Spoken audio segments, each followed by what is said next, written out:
Yes, sir. Okay, sir. Thank you. Okay. Let me take a full screen.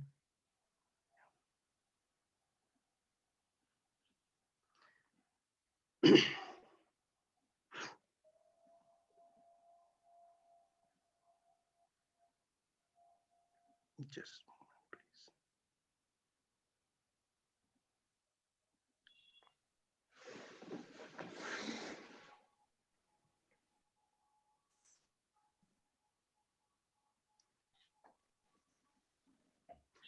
I would like to deliberate upon the rheology, the basics of the rheology, and the multidisciplinary applications of these versatile techniques. Uh, You know, the rheology, it's a versatile technique that finds its applications in wide variety of fields, including, but not limited to, the food processing, the biomaterials, the pharmaceutical industries, biology, and processing materials that are used in day-to-day life. Rheology is all around us. As you can see in this picture, that it is all around us. We are constantly performing rheological testing every time we apply a force to one of these materials in order to deform it or make it flow at a desired rate. Be it squeezing of a toothpaste, the spreading of cement, or this taking the ketchup out of the bottle, chewing food, injection of medicine, sipping juice, scooping food, etc. All these events require to have desired characteristics to meet a particular application in terms of feel, taste, performance, and processing. This makes the rheology as a central to our everyday life. So, what is rheology all about? Rheology, it is the study of how materials flow or deform under an applied force. It has been derived from a Greek word, rheo, which means flow, and logia, which means the study of. Though the field of rheology is relatively new, what I mean by relatively new, it's just 100 years old. But the concepts of the rheology were popularized through the concept of Greek philosopher Heraclitus and the Jewish prophetess Deborah. They had some important concepts which are nowadays used in rheology. Heraclitus thought that whole of the reality is like an ever-flowing stream. That means whatever world if we live in, whatever reality we see by our eyes, everything flows like a stream, and that nothing is ever at the rest for a moment. And he coined the phrase pantaria, which means everything is flowing. Inspired by this, it has been coined as the motto by the Society of the Rheology, which was founded by Bingham in 1929. The mission of this Society of Rheology is to expand the knowledge and practice of rheology and disseminate to diverse communities what rheology is and how it impacts humanity and the world. Similarly, Similarly, as per the Old Testament scriptures, Jewish prophetess Deborah said, "The mountains flow before the Lord." It is believed that Deborah knew two things. First, the mountains, they do flow as everything flows. But secondly, she knew that they only flow before God and not before man, for the simple reason that man in his short lifetime cannot see them flowing, while the time of observation of God is infinite. On the basis of this philosophical viewpoint, the dimensionless quantity called as the Deborah number, as you can see here, Deborah number was defined. And this number is defined as the ratio of time of relaxation to the time of observation, which means that it is the ratio of time it takes for the material to adjust to the applied stress or deformation to the characteristic time scale of an experiment probing the response of the material. So two things are important. One, the time it takes for the material to relax, and the time it takes for us to take an observation. Therefore, difference between the solid and the liquid can be made on the basis of this Deborah number. If the Deborah number is large, if Deborah number is large, it means that the time of relaxation is large and the time of observation is short. Then it means that then it means that in our observation time, we will not be able to see the material relaxing. That means the solid would be, we will see the material as a solid. But when the Deborah number is small, which means that relaxation time is small and the time of observation is large, that time Deborah number is high, which means that the material is fluid-like.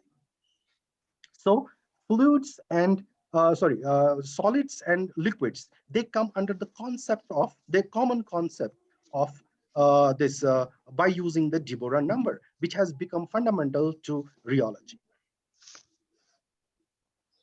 Now, it was Professor uh, Thomas Parnell of the University of Queensland in Brisbane, Australia, who demonstrated that some of the substances which appear solid are actually highly viscous fluids, and performed an experiment which is known as the world's longest experiment, the pitch drop.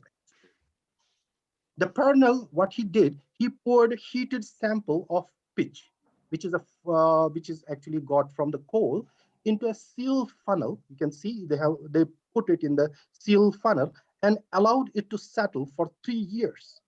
And after it was settled in the funnel, the this seal was cut in 1930. That experiment started in 1927, and the seal was cut in 1930 at the neck of the funnel, allowing the pitch to start flowing.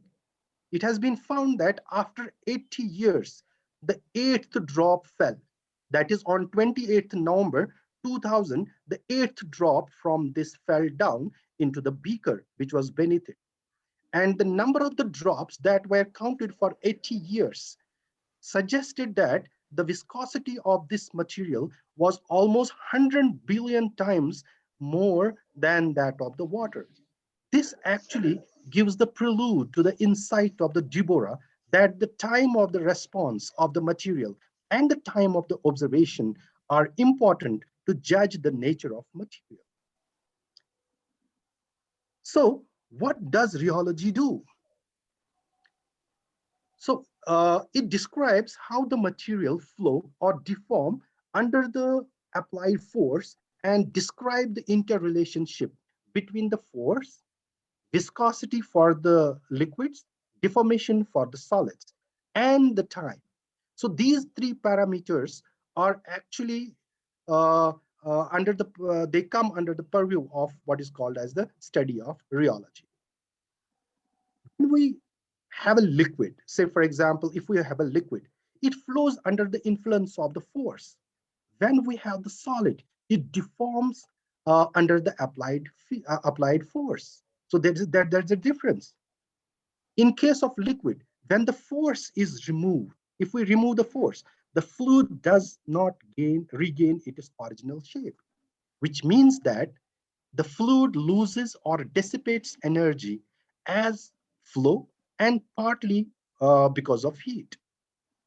This behavior in rheological terms is called as the viscous behavior and can be easily modeled by the dashpot. So, and this is called as the dashpot model. Dashpot is cylinder which is filled with liquid in which a piston can move. When the load is applied to the dashpot, the piston moves down with the velocity dependent on the viscosity of the liquid. And when it is removed, it does not come back to its original position. You might have seen this dashpot on the doors. When we have spring on the doors, it always salams when you just leave the door. But if you put that cylinder, which is filled with the liquid, on the top of the door, then it doesn't allow the door to shut at a very fast rate. So that dashpot model actually depicts the Newton's law of viscosity. And on the basis of this dashpot model, we can easily understand the viscous behavior of the material.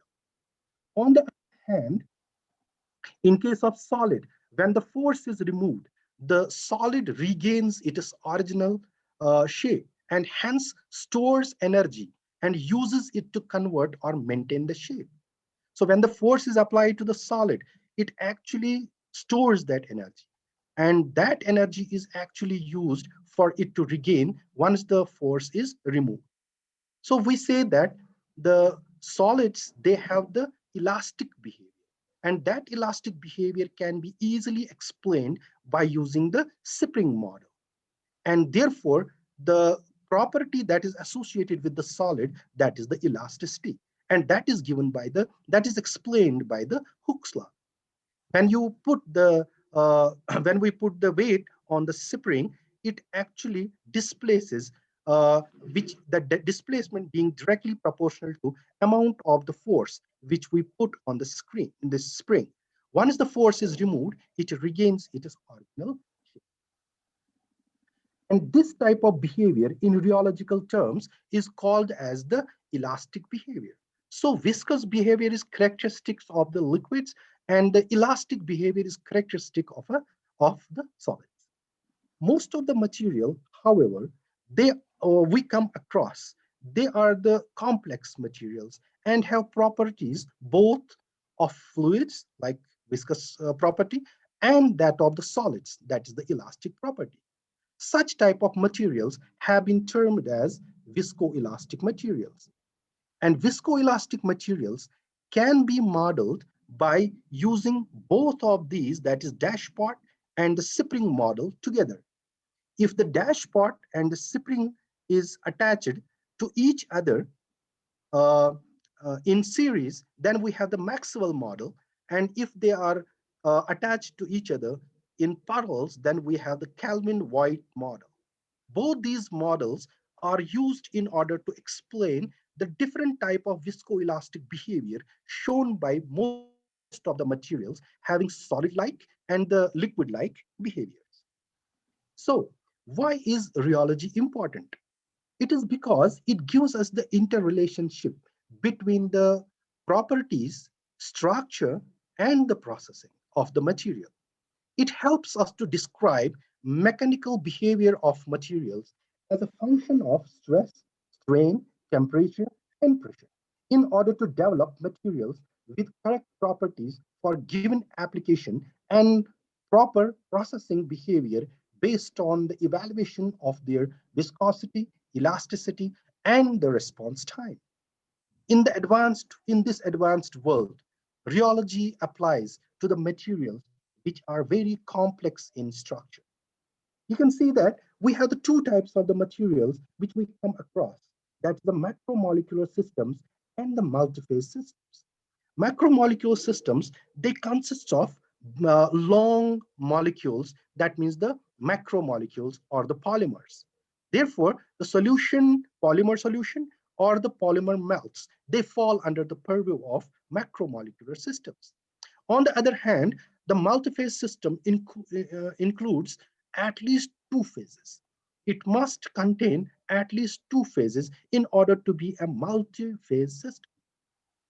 Examples being the dispersions, sols, emulsions, and gels. All of them are the multi-phase system. But in reality, we have some of the important systems which are basically amalgam or the combination of macromolecular systems and the multiphase systems. They are such type of systems are very complex, like we have foodstuff, paints, and so on. They are basically macromolecular plus multiphase systems. So in order to get the information about the properties of the material, we use rheology, which involves establishment of the relationship between stress and the deformation. So when we apply the force to a material, it gets deformed. You know, flow is actually the type of the deformation. Flow is the characteristic of liquid, deformation the characteristic of the solid. But as far as the deformation is concerned, it involves both the change in the dimensions as well as the flow. So deformation pertains to both liquid as well as solid. So what does rheology do? It actually gives the interrelationship between, or it requires the development of the relationship between stress and that of the deformation. Now, these relationships, which represent these fundamental relation in rheology, they are called as the constitutive relation.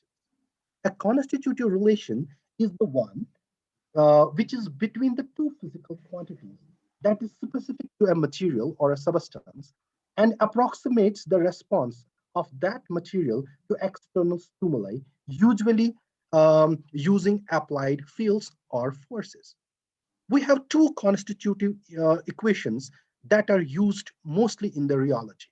The one is the ratio of stress and the shear rate, which is equal to that ratio being equal to viscosity, and is used to characterize the liquid-like materials or establish the viscous behavior.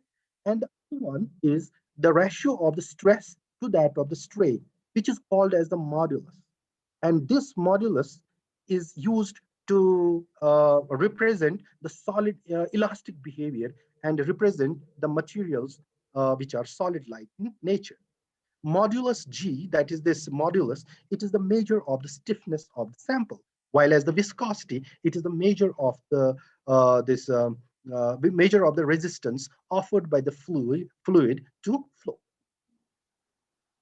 Now, in case of the materials which are viscoelastic in nature, neither of the two equations represent the constitutive equations for those. But for the viscoelastic materials, the combination of these two, like I told about dashpot and that of the spring, because this elastic behavior, it can be easily understood by the Hooke's law, which gives that the relationship between stress and strain for the solid-like material like spring. While as the Newton's law of viscosity gives us the relationship between stress and the shear rate and explains the liquid-like behavior. What about the viscoelastic materials?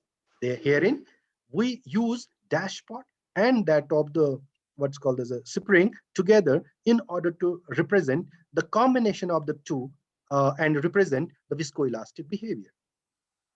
The models that are mostly used, they are Maxwell model and the Kelvin-White model. And there is one more model known as the Berger model that can be also used to explain the viscoelastic behavior of the materials. But in all cases, the determination of stress, strain, shear rate, viscosity, and modulus are important. So how do we determine these properties? These properties are determined by using an instrument known as the rheometer. So what is an rheometer? Rheometer is an instrument that measures how that measures both viscosity and the viscoelasticity of the fluids, semi-solids, and that of the solids. So what's a rheometer? It consists of the two parallel plates between which a sample is placed. You can see we have sample between the two parallel plates. Then the one plate is rotated, like you can see the top plate, it is rotated or made to undergo oscillations. Either they rotate or they undergo oscillations to and fro motion, okay, to get the information about the stress, shear rate, and strain of the material.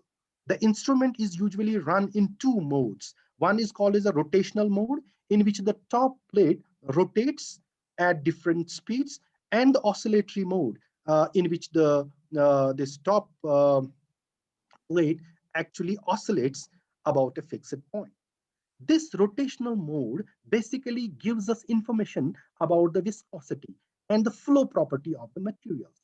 So flow rotational mode viscometry or the rheometry is done to is actually used for the mainly for determining the flow behavior of the material. Whether the material is liquid or it is a viscoelastic material. In both the cases, it gives us the this indication that how what is the flow property of the material. In the oscillatory mode, we get both elastic part as well as the viscous part. Both the information can be got from these experiments. So we get the viscoelastic properties of the material by using what's called as the oscillatory mode. There is somebody raising his hand. So is there any?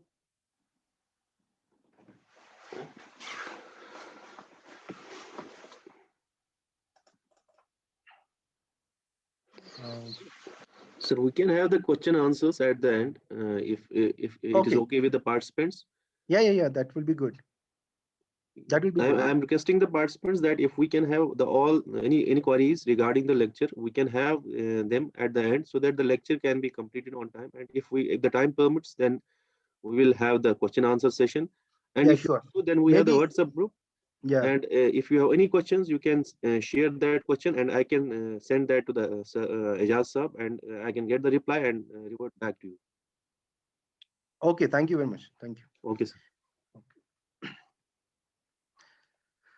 So to obtain the information about the viscosity of the material, instrument either commands the shear stress and obtains the shear rate or vice versa.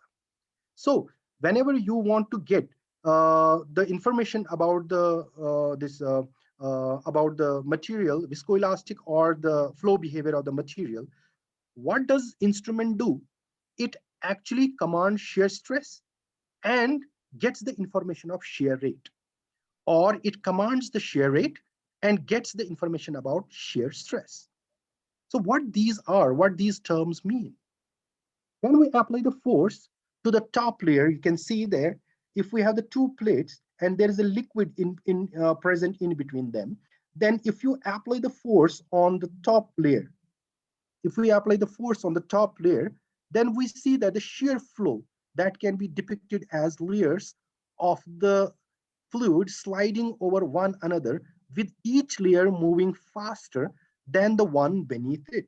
That means this will move faster, while as the layers which are beneath it and in touch with the stationary plate, they have the lower viscosity. So velocity. So therefore, a velocity gradient is established from the top layer to the bottom layer. Now, the upper layer has a maximum velocity, while the bottom layer is stationary. So for shear flow to take place, a shear force must act on the fluid. It means that in order to get this velocity gradient, we must apply the shear force. What is force that is shearing it? Shear force is something which deforms it, and that force is actually the tangential force, which is opposite to the force which is because of the resistance that actually the bottom layer faces in contact with the lower one. So the shearing actually shifts the top layer at the faster speed than that of the lower one. So in this context, we can say how much force on the top layer per unit area is applied. That is called as a shear stress. And the shear rate is the velocity, what is the velocity that has been gained by the top layer divided by what is the spacing between the two layers, between the top layer and the bottom layer. So the ratio of velocity to that of the gap between the two layers gives us the what is called as the shear rate. Shear stress can be commanded by the instrument, shear rate can be got, or shear rate can be commanded and the shear stress can be got. Once we get these parameters, one is applied and another we get from the instrument, the ratio of these two gives us the viscosity of the material. So the ratio of the stress to that of the shear rate is called as a viscosity as per the Newton's law. It is the quantitative measure of the internal fluid friction and associated with dampening or the loss of the kinetic energy of the system. So we make use of these rotational tests where we rotate the top plate at a certain speed in comparison with the lower one. So we make such type of tests. These tests are known as the rotational tests in order to get the information about the flow behavior of the material. There are so many different tests that can be done on the rheometer in order to get the knowledge about the viscous behavior of the material. The first one is the flow curve. In this rotational test, the viscosity is measured over range of the shear rates or shear stress at the constant temperature. Based on the response of the viscosity with shear rate, the fluids can be Newtonian or they can be non-Newtonian. These are known as the time-independent flow properties. What you are doing here, we are shearing at the faster rate and we are getting the viscosity of the material. If the viscosity of the material does not change with the shear rate, then we say it is a Newtonian liquid. Like we have water. Water is a Newtonian liquid, wherein the, the shear stress and the shear rate, they are directly proportional to each other and give us a straight line. But there are other two different types of this fluids wherein the viscosity doesn't remain constant with respect to the increase in the shear rate. As you increase the shearing, if the viscosity drops, then we say it is the shear thinning fluid, or what we call as the pseudoplastic fluid. Or if there is an increase in the uh, viscosity with the increase in the shear rate, then we say it is a shear thickening material or the dilatant fluid. We have nail polish, whipped creams, ketchups, molasses, etc. They are all shear thinning materials, while as we have the cornstarch in water that is basically a shear thickening material. So if anybody wants to get the ketchup out of the bottle, never pour it just without shaking it. You should first shake it so that its viscosity decreases and then you can get it out very easily. Otherwise, it will be very hard for you to see the ketchup coming up if you do not shake. So rheology will tell you that for such type of material, the shaking is important in order to get the thing out of the bottle. So why is this? Why is it important to measure the viscosity versus shear rate? In case of shear thinning fluid, we can get three regions. You can see if this is a shear thinning fluid, the most of the fluids, they are shear thinning ones. So you get this type of the plot. This plot has three regions. First one is the Newtonian region, that is the high viscosity region, the power law region, and the Newtonian region in the low viscosity region. That means at very low shear rate, the viscosity is highest and it doesn't change with the increase in the shear rate. But after certain critical shear rate, it begins to decrease and then again remains the constant. This Newtonian region gives us very important parameter about the material, that is the zero shear viscosity, which is actually said to be directly proportional to the molecular mass. So if you want to determine the molecular mass by using the rheology, you have to get the zero shear viscosity, which can be got from viscosity versus shear rate experiment. And then we have the power law region, where the quantitative measure, it is the quantitative measure for the ability of the macromolecule to orient in the shear direction and to reduce the flow resistance. So here the viscosity drops in this case. And then we have the last one where the viscosity becomes again Newtonian and there is no change at all. This power law is very important because the width of this power law region, that has been shown that it is directly proportional to molecular mass distribution, and it gives us the indication about the PDI of the material, that is the dispersity index. If the molecular distribution is narrow, that means the molecules do not have the wide range of the molecular masses. If the molecular distribution is narrow, then the region should be steep. That means this region should be very, very steep. It should come down very fast. And if it is not, then the molecular distribution will be very, very broad. So from this particular experiment, we can get this much of information about the material.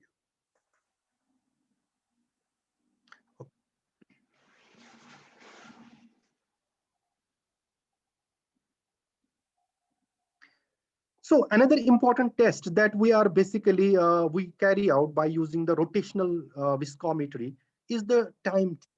In this rotational test, viscosity is measured at a constant shear rate or the shear stress at one temperature for a fixed length of time. Depending upon the response of the material to shear over a period of time, fluids show two types of the behaviors, namely thixotropic fluids, or they can be rheopactic fluids. So if we have a material, fix shear rate, fix shear stress, and then wait with respect to time, what happens to it is viscosity. If the viscosity doesn't change with respect to time, then we say it's a Newtonian fluid again. But here, if we see that the viscosity is dropping with the increase in time, though the shear rate and shear stress, they are constant, we say it is a thixotropic material. But if it is increasing, then it is rheopactic material. This thixotropic material, you can easily think that it is the shear thinning material. Those materials which become thin with the increase in shear rate at a given time, they are actually shear thinning material. But sometimes thixotropic materials, they are shear thinning, but all shear thinning cannot be thixotropic. Because one more thing you have to see in the thixotropic material, that is, if we increase the shear rate in case of uh, thixotropic material, their viscosity drops. But if the shear rate is again decreased, then they regain the viscosity again, but much more slowly. Such type of material, which gives this type of hysteresis, they are called thixotropic. But if the shear rate decrease takes the viscosity in the same way back to the original position, then we say it is non-thixotropic.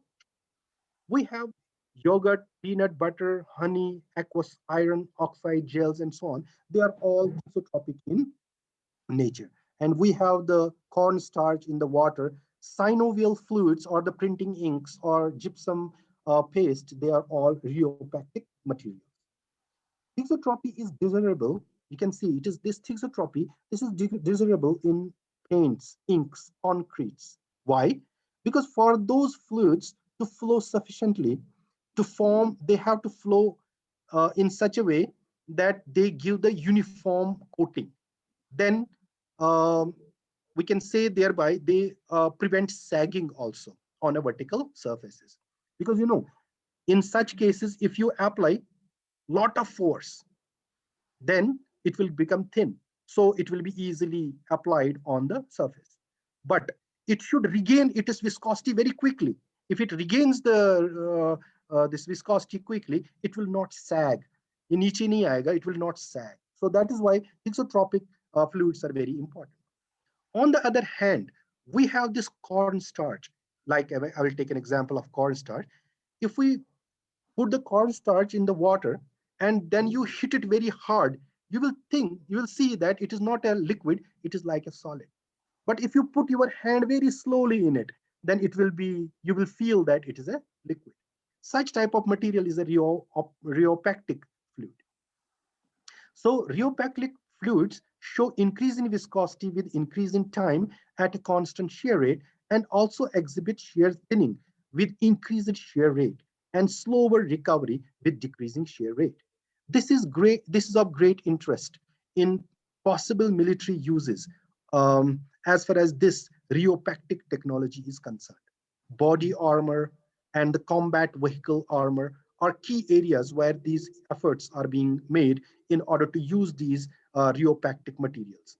In protective equipment also, which is seen as potentially useful to reduce apparent impact stress in athletics like motor sports, transportation accidents, and all forms of the parachuting. We make use of these rheopactic fluids. You can imagine that if a person is having the uniform which is having the rheopactic fluid on it, then if he falls from a height, then it will become like, it will transform into a solid like material, so that he can be protected. Similarly, if the bloodproof jacket contains such type of fluid, then if blood hits it, it will immediately get converted into hard solid and will not allow the blood to penetrate through the jacket. So therefore, that's why these materials are very, very important. Then we have the thixotropic test that can be done by using the rotational tests. In this rotational test, viscosity is measured prior to, during, and after shear as a means to characterize the recovery of shear. The interval one, you can see here, this first graph, it tells you about that what characteristic you are giving to the instrument. And this graph tells you what is the response that you are getting. Say, for example, in the first interval, the shear rate that we are giving to the material is very, very small, so that the viscosity is high. You can see it here. And then you are applying, all of a sudden, you are giving very high shear rate at a constant time. Then the viscosity drops, because if it is a shear thinning material. Then you are again changing the shear stress to the very shear strain or the shear rate to the very low value. Again, you see that the viscosity begins to increase. If the viscosity increases very fast, then this type of graph will be there. We say that it is not a very thixotropic. But if it rebels in over a period of time, then we say it is better thixotropic. So this particular time scale is very, very important, because when when this recovery process is significantly time dependent, अगर ये बहुत ज़्यादा time पे depend करता है, the fluid is considered to be thixotropic in the application of the paints or surface coatings. If this recovery time is small, then the uniformity in the paint cannot be achieved. But if the time interval is appropriate, then the leveling is achieved. But if the time is too large, then the sagging may happen. So the rebuild time should be manipulated in the paints that can be got from the rheology in order to make it the perfect paint for a particular surface. So this was all about the rotational tests that we do in the rheology. Now, to obtain the information about the shear modulus of a solid material, instrument either commands, again, I tell you, it commands shear stress and obtains the shear strain, or vice versa. In the earlier experiment, shear stress was given and the shear rate was obtained, or the vice versa.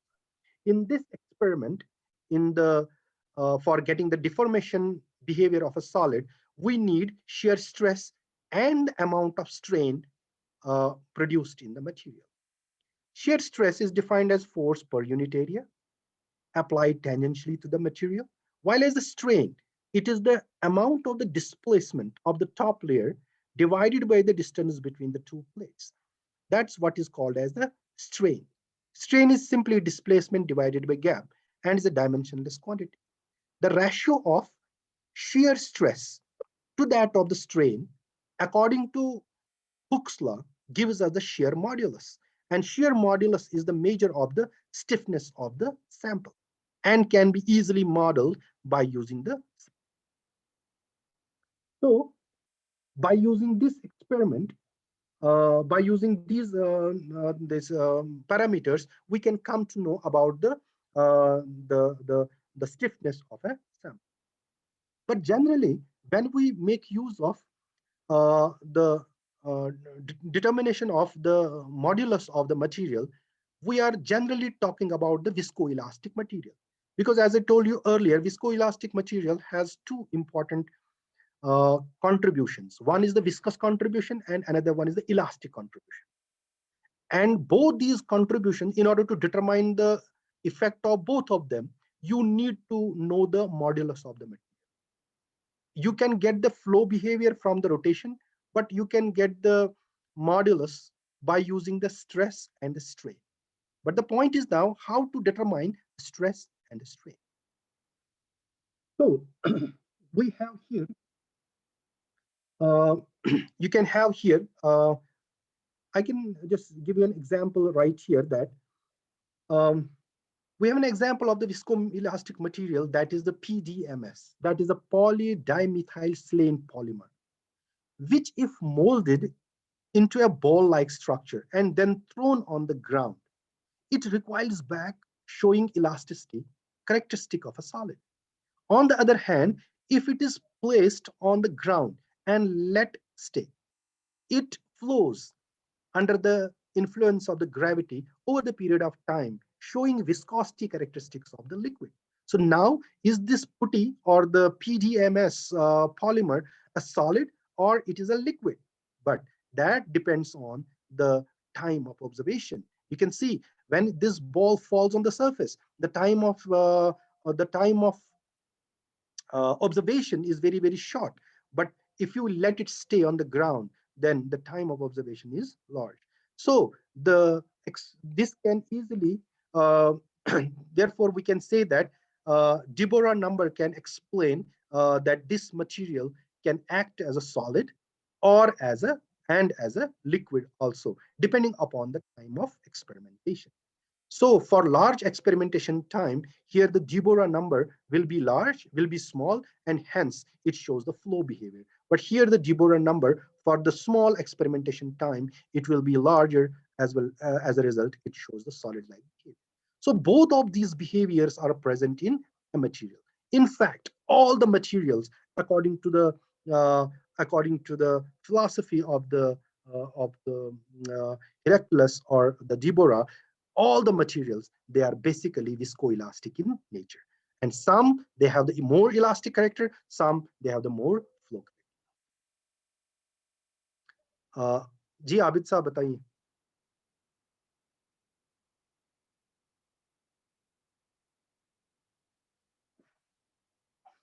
Okay, there's somebody raising the hand, I don't know.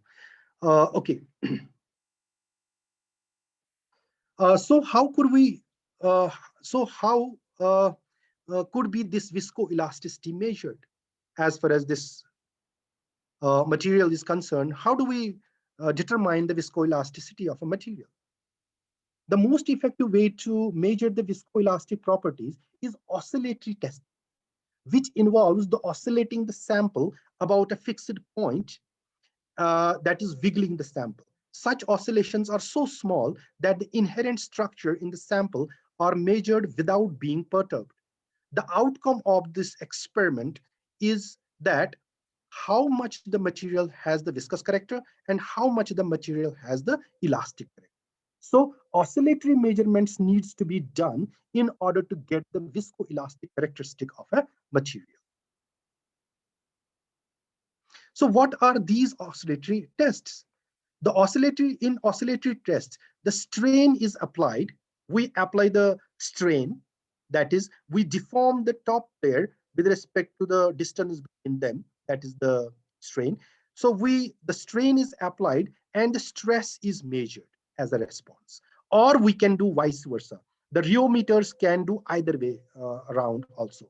We can apply the stress and it can measure the strain, or we can apply the strain and it can measure the stress. So if you oscillate the stress, you will get an oscillating strain. So strain and stress, they have the oscillating behavior, which is dictated by the oscillation of the top plate of the rheometer. So the ratio of the this oscillating stress to that of the oscillating strain, that gives you the what is called as the the complex modulus of the material, and this is the quantitative measure of the stiffness or the resistance to deformation. Now, depending on what type of material we have, the stress and strain, the oscillations of stress and strain, they show the different behaviors. for a purely elastic material, that is, wherein stress is directly proportional to strain. Both stress and strain are said to be in phase. You can see there that we have this particular case wherein the stress and the strain, they are directly proportional to each other. So whenever the strain is maximum, stress is also maximum, or when the one is minimum, another is minimum. So the phase difference between the two is 0. But in case of the liquid-like material, this is the case of purely elastic material, that is the solid-like material. But in case of purely viscous material, we can find that the two are out of phase by 90. So 0 degree is true for purely elastic material, and the 90-degree phase difference between the stress and the strain is a characteristic of a viscous material. And if the phase angle is somewhere in between them, then we say that it is a viscoelastic material. So we can say that the phase difference, which allows this phase difference allows the viscous and the elastic components contribute to the total material stiffness. The phase angle being the relative measure of the material's viscosity and elastic characteristics. It means that you can see here that this G star, it contains the contribution from both of them. If they are out of phase or in phase, accordingly, they will show the contribution towards the complex modulus. If they are in phase, then the whole of the complex modulus gives us the elastic modulus. But if they are 90-degree apart, their phase difference is 90-degree, then this modulus is simply the viscous modulus. But if it is in between, then this modulus has two components.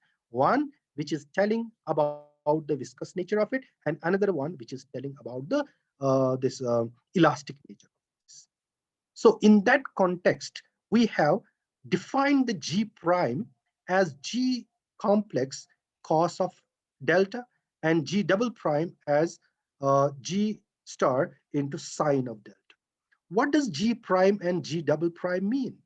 G prime is the elastic contribution of the material, that is how much solid like it is, and the G double prime is how much viscous it is, or how much liquid like it is. So you can easily see, if we put the delta equal to 0, delta equal to 0 is true for the solid-like material, as I told you earlier. So if we put this equal to 0, cos of 0 equals to 1. So elastic materials, elastic modulus is equal to the complex modulus. But in case of purely viscous material, since it is G prime into sine component of the complex modulus, so if we put here 90, then it means that G double prime would be equal to G star. In that case, G prime would be equal to 0. So this is true for the viscous material, this is true. But if the angle is in between the 0 and 90, obviously we will have both the contributions partly contributing towards the total modulus of the material. In case G prime, now you can see, if G prime is more than that of the G double prime for a material, it means it has more solid-like characteristics than liquid-like characteristics, or we can say it is more rigid. But if G prime is less than that of the G double prime, it has more liquid-like characteristic than that of the solid-like characteristic. We can say it is that, we can say less rigid. So, so now there are various oscillatory tests that are carried out in order to get the information about the viscoelastic behavior of the material. The first one is amplitude sweep. In this test, it includes the measurement of G prime and G double prime. You can see here in the figures, G prime and G double prime versus the shear strain, during which the amplitude of the oscillations are ramped, while frequency and the temperature are held constant. What does this particular experiment give us? It gives us very important thing, that is the this linear viscoelastic region. You can see here that linear viscoelastic region wherein G prime or G double prime does not change with the increase in the strain. So when there is no change with the strain, when there is no change in the G prime and G double prime, we can say that it is in the linear viscoelastic region. But once it begins to decrease, then we say that it is losing, its structure is actually breaking down. So rigidity, the stiffness of the material can be easily visualized from these graphs. If G prime is more than that of the G double prime, it is stiff. If G double prime is more than that of G prime, then it is weak or it is liquid. Also, we can get the stability of the material for various strain values. So if we use very high strain values, then the G prime will begin to change. It would mean that the structural stability is decreasing. Then another test that we come across in the oscillatory mode, that is the frequency sweep. So during this test, frequency of the oscillation is ramped, but the amplitude and the other conditions are kept constant. You can see here, we have kept the amplitude of the oscillation that is kept constant, but the frequency, that is the number of the cycles per unit time, the frequency that is increased. Dr. Samina is raising her hand, so she wants to say something? Or?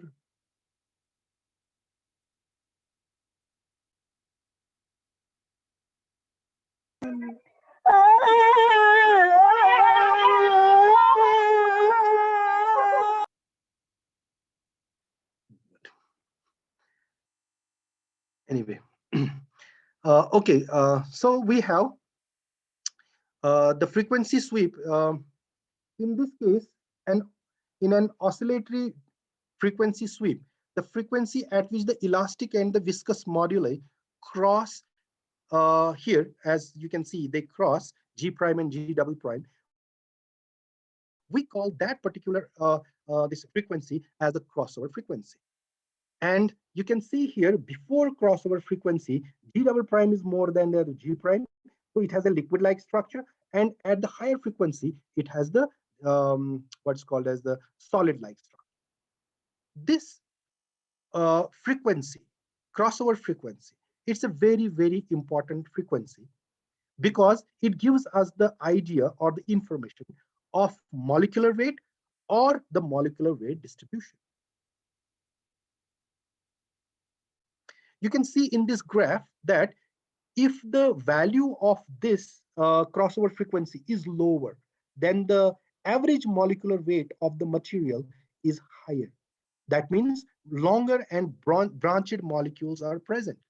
If the value of frequency is higher, then the lower average molecular mass is there, or shorter or less branched molecules are there.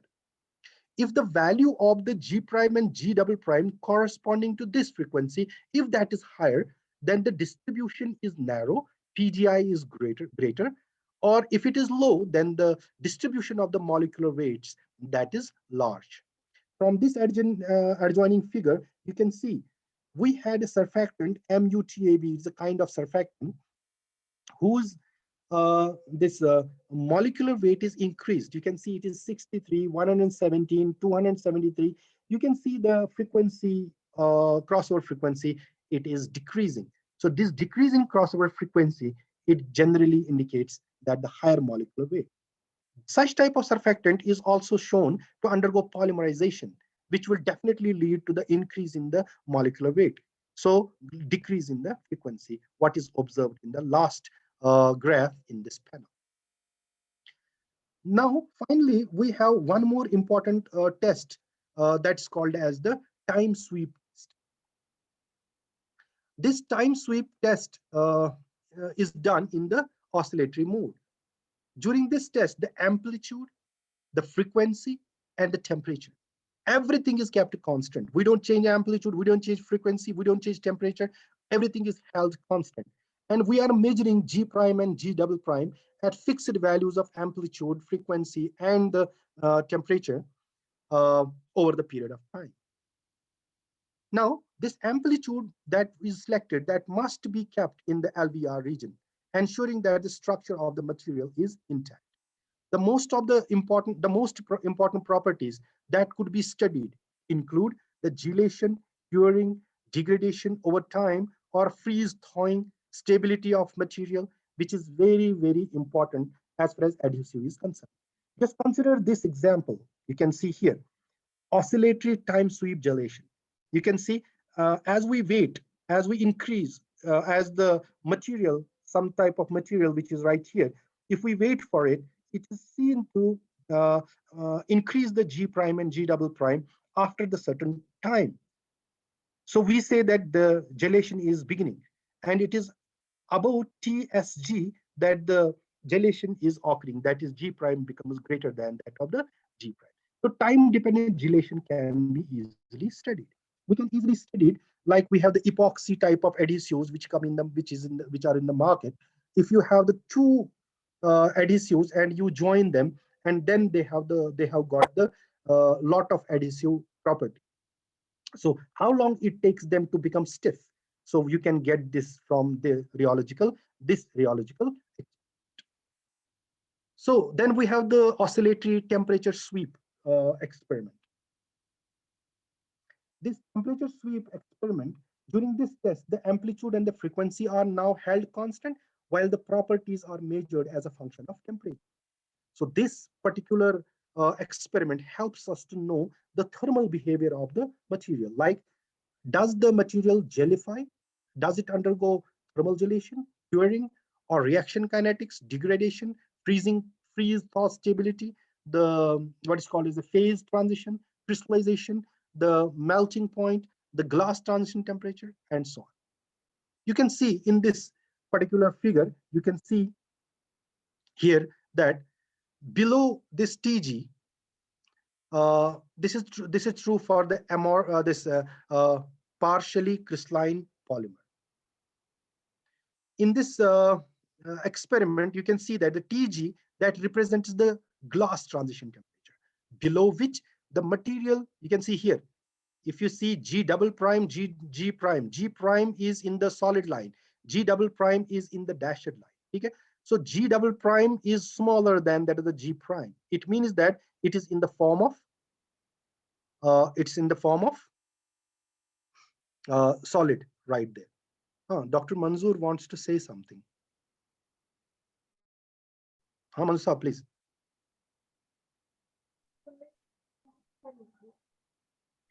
मुझे कहना है मुझे इतना कह रहे हैं जब video जा काला आता वोट काला वीडियो आता ताजु सीरियस मैं कर रहा हूं serious. Oh God.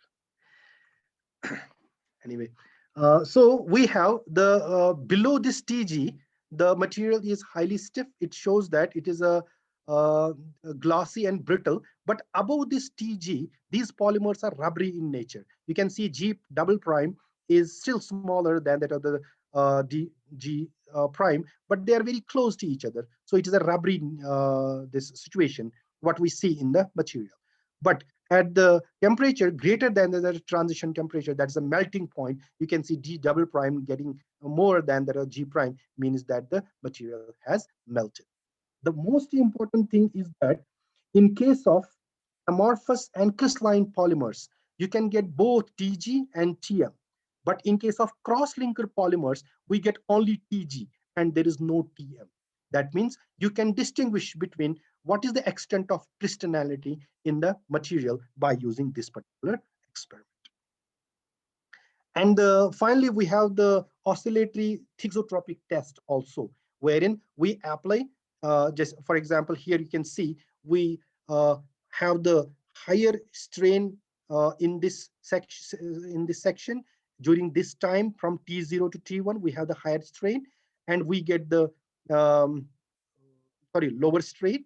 We have the higher value of G prime and G double prime. But if you increase the strain in time interval T1 to T2, then the G prime, G double prime drops because it becomes now weakened. You can see here G double prime is greater than the G prime. That means it goes from the solid-like structure to the liquid-like structure as the strain is increased. But once we again decrease the strain, then the material begins to melt. begins to recover. This recovery can be also seen by means of the oscillatory thixotropic in earlier in case of the rotational tests. Ji Abid Saab, bataiye please.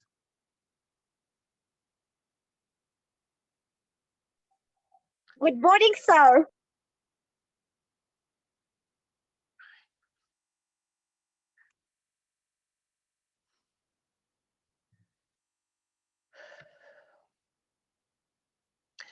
Okay, so finally, keeping in view all these tests that we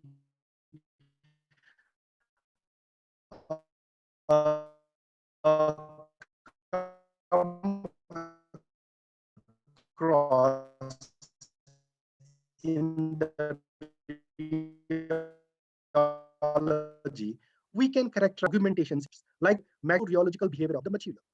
The magnetorheological fluids, they consist of magnetizable solid particles in the carrier fluid. Upon applying an external magnetic field, the particles are magnetized and they form the chain-like structures in presence of the magnetic field, which causes actually the viscosity to increase and strengthen the material. Such type of materials do find the applications in clutches, shock absorbers, brakes, and in many other military applications. Similarly, the response can be also using the electrorheology. What we do there, we apply the electric field to the material which contains small polarizable particles in it.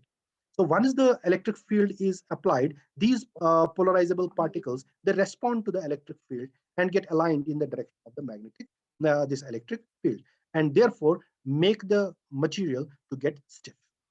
These materials are also smart, intelligent materials and have also numerous industrial and the military applications.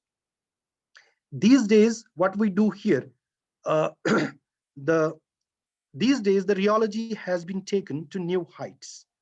What we do, we are trying to make the hyphenated rheological techniques, wherein rheology is actually linked to the NMR or SAX, that is a small angle X-ray this scattering device, or the microscope, so that we can get the full information about the microstructure of the material, what happens to it with the increase in the shearing or during the rheological test. So such rheology, it helps us to unravel relationship between the molecular dynamics, morphology, and rheology of the material to have insight into the structure, processing, and that of the properties of the materials. So finally, just to quickly tell something about where this rheology is used. Rheology has a wide applications. The most important one, it has the we can say that the application is huge. For example, it is very important to understand and know the rheology of the biomaterials, having applications in like dentures, bone fillers, 3D organ printing using biomaterials, hydrogel wound dressing, or soft engineering tissue. So there, the rheology is very, very important in order to have the desired characteristic in such material for us to be able to use them in the desired places. Similarly, in the rheology of the foods, that is very, very important. It is central. Rheology is central to the food technology. Foods are complex materials being combination of multiphase and macromolecular systems. The rheology of foodstuff is important for its acceptability, like appearance, the way the way it flows or it crumbles, the way they snap or melt in the mouth, release aroma, produce mouth feel, okay, and satisfy the body after eating. Therefore, it is very important to optimize the rheological properties of food materials in order to have their appropriate application. Similarly, in pharmacy, rheology has a key role for designing the formulations suited for different uses. For example, lotions and creams must possess the appropriate viscosity for their effective absorption by the skin. Similarly, a significant rheological response in hydrogel based drug delivery system is important for this stimuli response gels.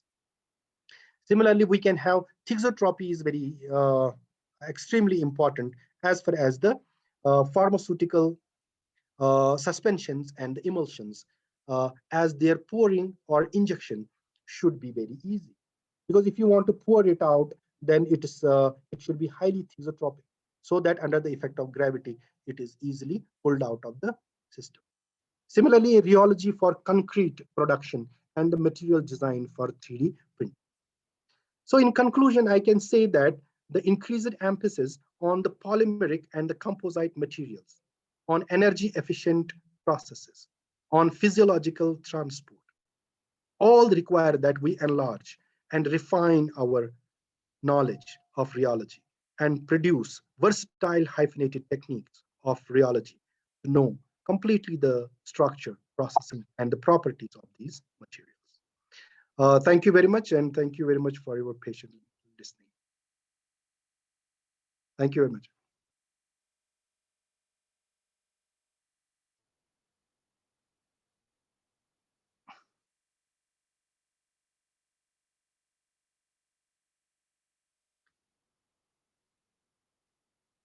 Wait.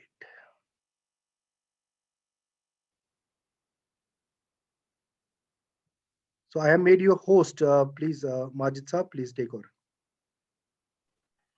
Okay, sir. Thank you so much, sir. Manzoor Dar sir is there. Is Manzoor Dar sir is there?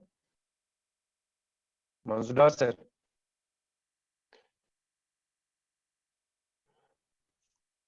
Wait.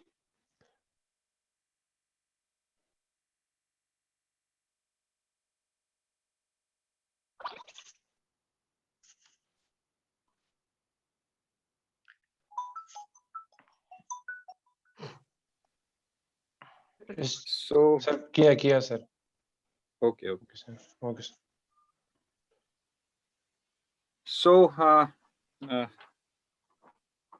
distinguished guests, Head Department of Chemistry, Dr. Abid Hussain Shala, respected Dean School of Sciences, Islamic University of Science and Technology, Professor J.M. Rahid, and dear participants, on behalf of the Department of Chemistry and the organizing committee, I don't know who is making this.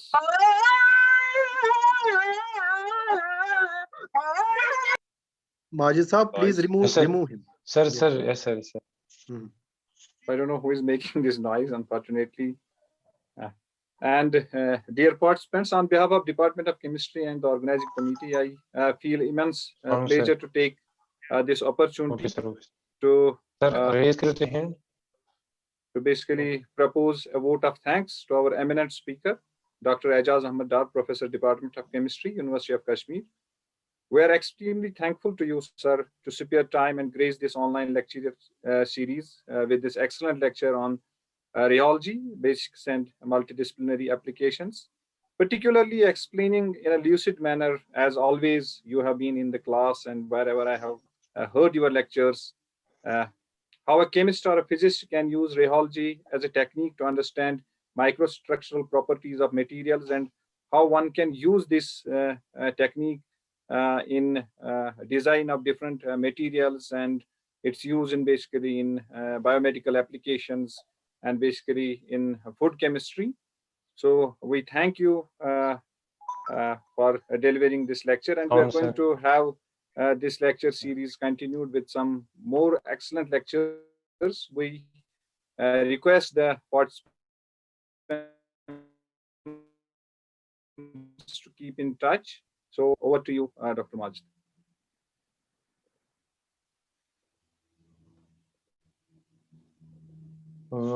Actually, there is a Dr. J.M. Rahid is there. I am accepting him so that I have a few words about this. Wait a second.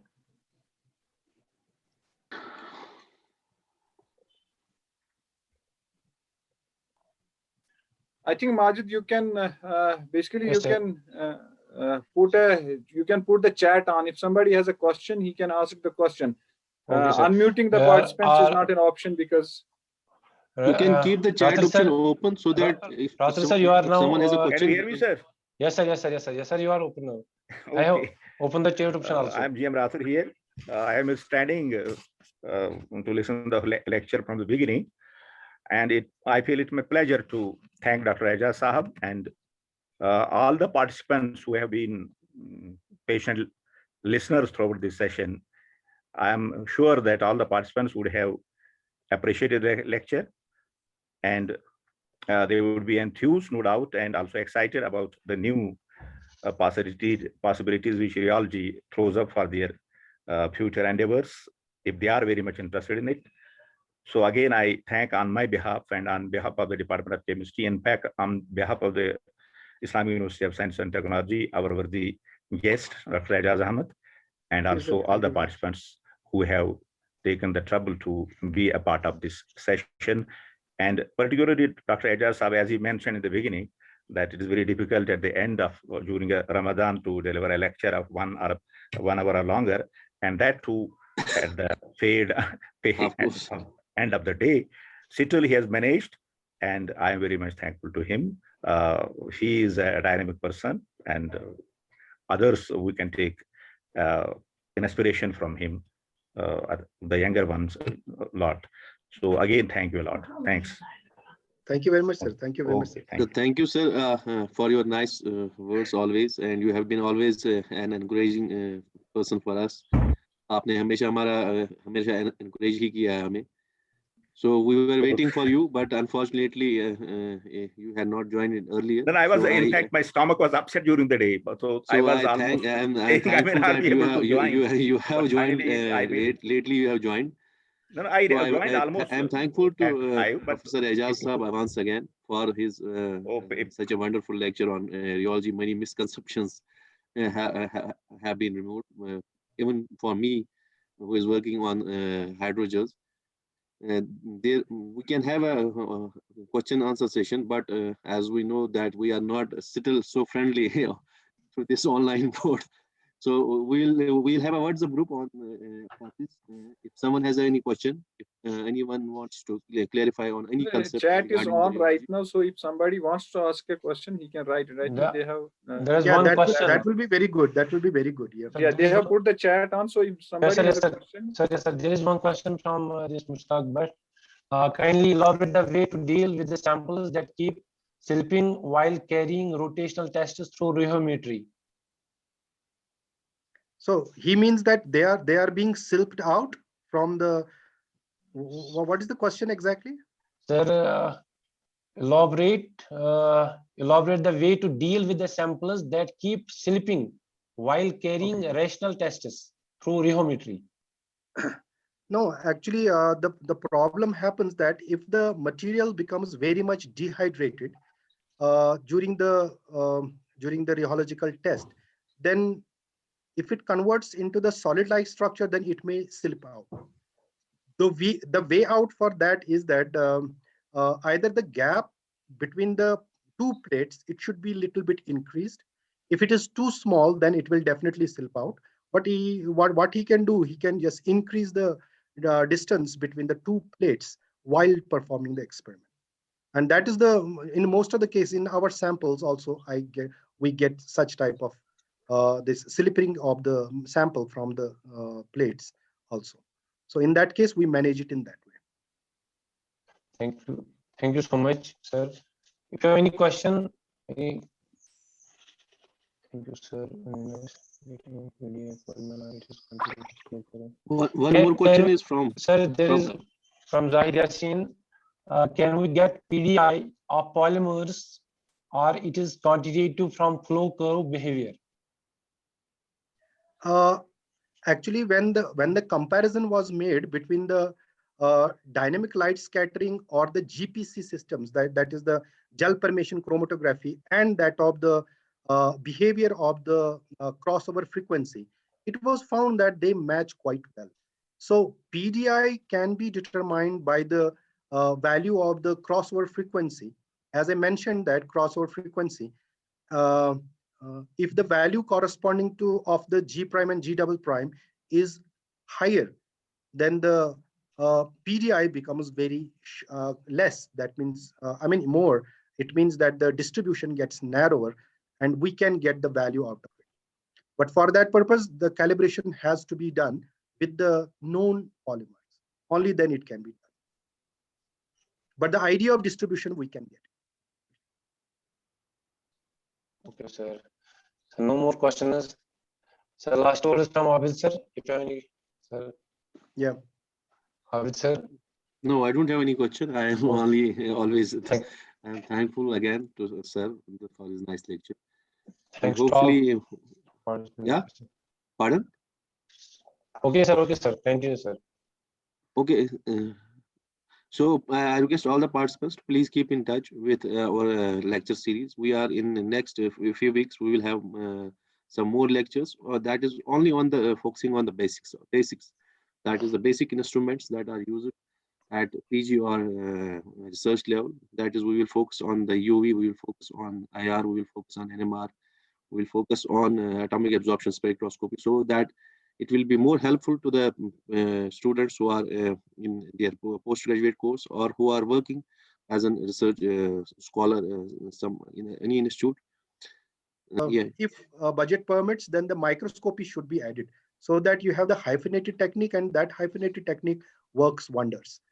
And surely, sir, we will consult if we have a budget for that. If the budget is allocated, then surely we will have your consultation, because you have so much of experience in this, and surely it is better to have the upgraded instrument rather than the one that is in technology department.